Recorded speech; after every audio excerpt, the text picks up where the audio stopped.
I am writing to formally resign. I deeply value the work. I find that the views the Secretary and his staff have shared challenge my ability to continue in my current role in the service of the health of the American people. Enough is enough.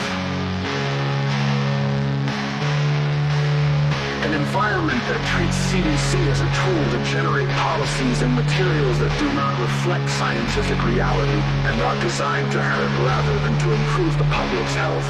A document written to support the Secretary's directive that was circulated without input from subject matter experts and that cited studies that did not support the conclusions that were attributed to the authors.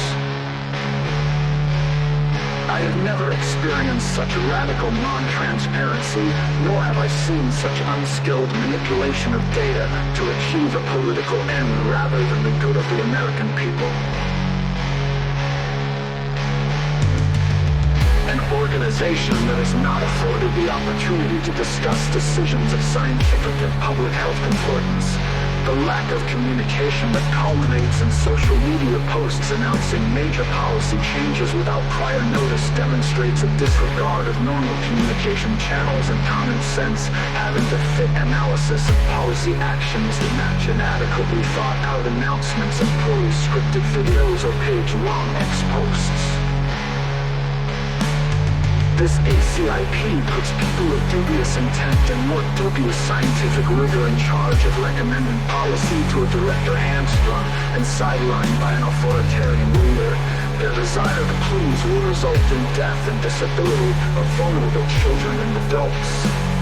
7 months into the admin, and no subject matter expert has ever briefed the Secretary. I'm not sure who the Secretary is listening to, but it is quite certainly not to us.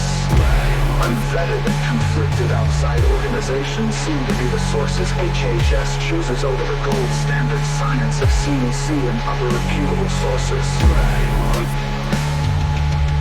The intentional eroding of trust in low-risk vaccines favoring natural infection and unproven remedies will bring us to a pre-vaccine era where only the strong will survive and many, if not all, will suffer. Eugenics plays prominently in the rhetoric being generated and is derivative of a legacy that good medicine and science should continue to shun.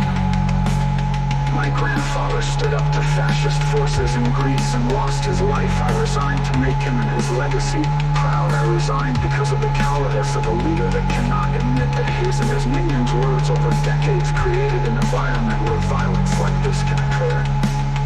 I also cite the recklessness of the administration in their efforts to erase transgender populations, cease critical domestic and international HIV programming, and terminate key research to support equity as part of my decision.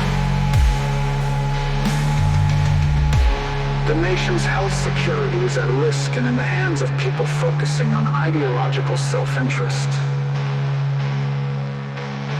It has been a privilege to work alongside such dedicated professionals even when under attack from within both physically and psychologically. Sincerely.